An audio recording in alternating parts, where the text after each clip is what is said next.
meliputi nikmatnya iman, kita bisa merasakan ibadah dengan tenang. Meliputi nikmatnya Islam, bahwa agama Islam rahmatan lil alamin. Meliputi nikmatnya keberkahan, sehingga Allah selalu memberikan kebaikan-kebaikan pada diri kita.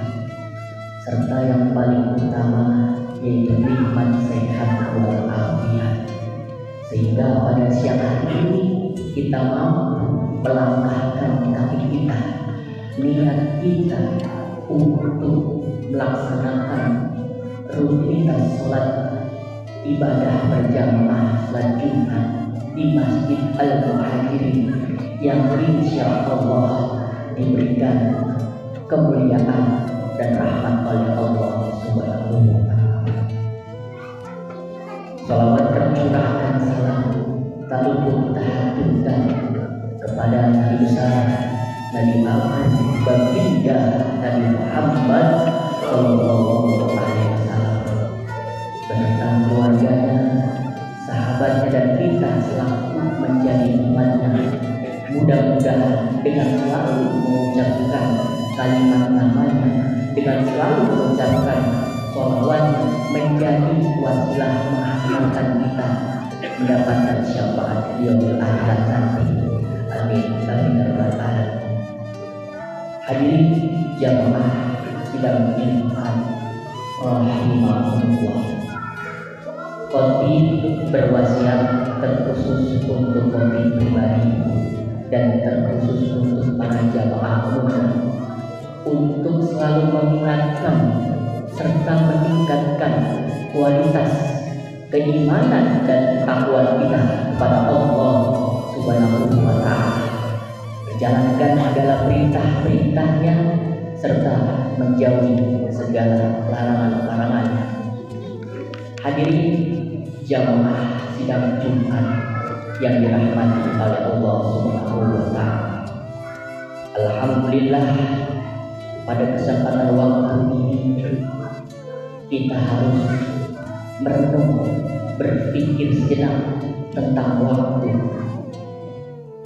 Bila kita merenung bahwa waktu yang kita jalani, waktu yang kita lakukan, kegiatan aktivitas kita begitu cepat.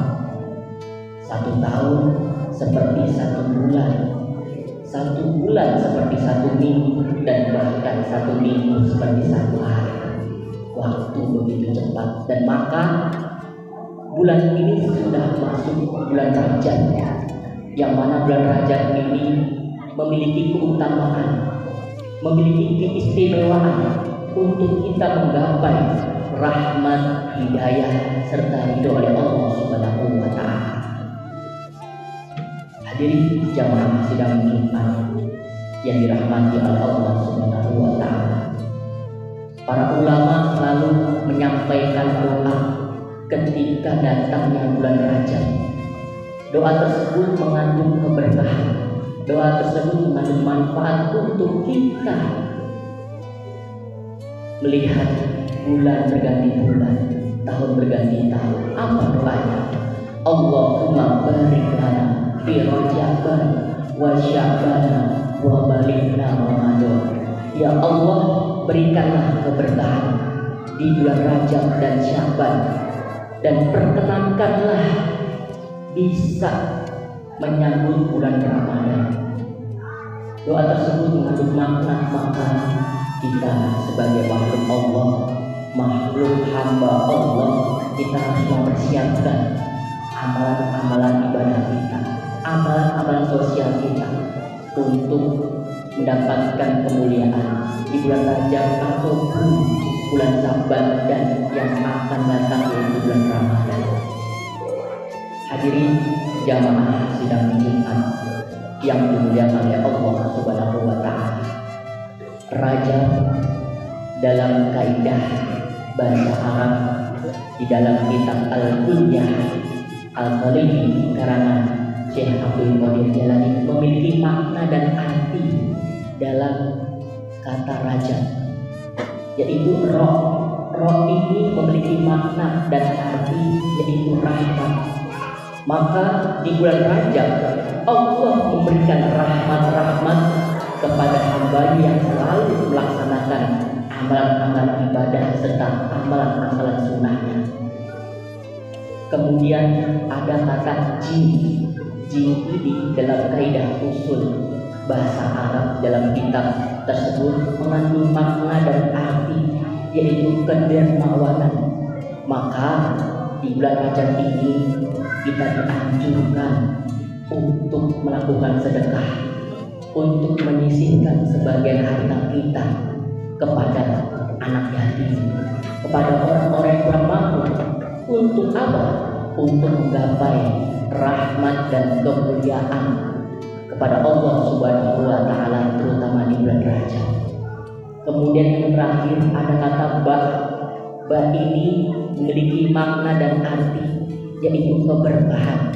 Maka di bulan Rajab Allah bukan hanya memberikan rahmat, Allah bukan hanya mengingatkan kita untuk bersedekah, namun Allah memberikan kebaikan-kebaikan tanpa disangka-sangka, tanpa sepengetahuan kita yang kita jalani. Allah selalu memberikan kebaikan-kebaikan kepada kita semua. Maka patut kita seharusnya bersyukur pada Allah Subhanahu wa Ta'ala diberikan kesempatan untuk menikmati bulan Rajab yang akan datang, bulan Syaban dan bulan Ramadan. Hadirin jamaah sidang Jumat yang dirahmati oleh Allah Subhanahu wa Ta'ala, bahwa di bulan Rajab ini para ulama menyampaikan nasihat untuk kita semua, untuk selalu mengingatkan, untuk selalu mengevaluasi diri, untuk selalu introspeksi diri agar menjadi baik dan lebih baik lagi di bulan yang akan datang dan tahun yang akan datang. Apa 4 nasihat yang ulama sampaikan untuk menjadi pedoman hidup kita? Yang pertama yaitu evaluasi niat. Bahwasanya Rasulullah SAW bersabda, innama a'malu binniyat, bahwasanya sesungguhnya segala sesuatu didasari dengan niat. Maka dalam aktivitas kita, maka dalam kegiatan kita awali dengan niat yang baik, yang insya Allah akan menghantarkan kepada kebaikan. Ketika kita niatnya ibadah, ketika kita niatnya lillah karena Allah, maka Allah selalu membimbing kita, maka Allah selalu memberi petunjuk bagi kita. Karena kita ingat kepada Allah, maka pun Allah akan ingat kepada kita. Maka ada dari Al-Quran yang selalu Allah mengingatkan dan kita selalu ingat, fadhkuruni adzukum washkuruni wala takfurun. Aku akan ingat kepadamu jika engkau ingat kepadamu, dan aku tidak akan ingkar padamu jika engkau bersyukur padamu. Ayat tersebut menjelaskan bahwa ketika kita ingat niatkan lillahi ta'ala, maka insya Allah akan berikan kemudahan, Allah akan berikan jalan yang terbaik sesuai dengan kadar niat kita. Oleh karena itu kita patut perbaiki niat kita, hal-hal yang positif, hal-hal yang baik untuk kehidupan kebahagiaan, bukan hanya di dunia, baik-baik kebahagiaan di akhirat. Kemudian nasihat yang kedua yaitu evaluasi yang diperintahkan oleh Allah Subhanahu wa Ta'ala. Allah mengingatkan kita dalam satu hari yaitu 5 waktu untuk menjalankan kewajiban. Maka kita harus jalankan, kita harus laksanakan.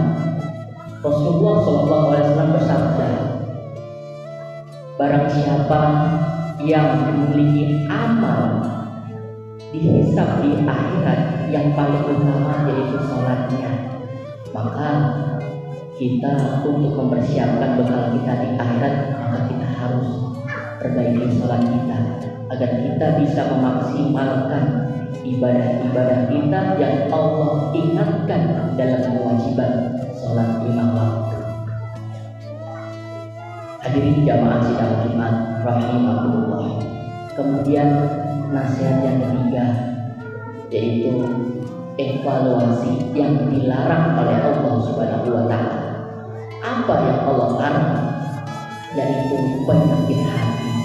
Mungkin kita patut introspeksi diri, hati kita masih kotor, hati kita masih banyak penyakit iri, hati kita masih ada dengki, hati kita masih ada salah pada orang lain. Waktu kita harus hilangkan penyakit-penyakit hati tersebut. Agar apa? Agar hati kita ini terpancar pada Allah Subhanahu wa taala, serta Allah selalu memberikan kenikmatan-kenikmatan bukan hanya di dunia, baik-baik kenikmatan-kenikmatan di akhirat. Kemudian nasihat yang terakhir yaitu evaluasi waktu. Allah telah memberikan waktu usia kita. Boleh mungkin kita menengok usia kita, ada yang sudah hampir 80 tahun, ada yang sudah 60 tahun, ada yang sudah 40 tahun ke bawah. Maka kita patut mempersiapkan bekal kita, bukan hanya bekal kita di dunia, baik-baik bekal kita di akhirat.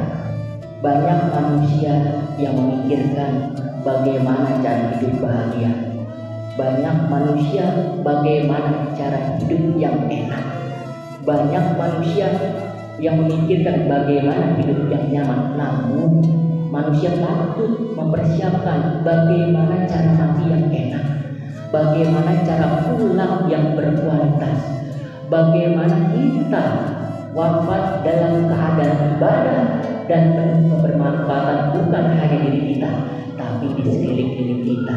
Itu yang harus kita perhatikan dan itu kita harus persiapkan, karena segala sesuatu, usia dan waktu hanyalah Allah yang tahu, dan kita sebagai manusia hanya selalu mengingatkan serta menjalankan segala perintah-perintahnya dan mempersiapkan segala apapun untuk mengharapkan ridho oleh Allah Subhanahu wa taala. Semoga kita semua selalu diberikan nikmat sehat oleh Allah Subhanahu wa taala. Semoga kita semua selalu dilindungi oleh Allah Subhanahu wa taala, dan semoga kita semua, doa-doa kita, harapan-harapan kita, keinginan kita diijabah, dikabul oleh Allah Subhanahu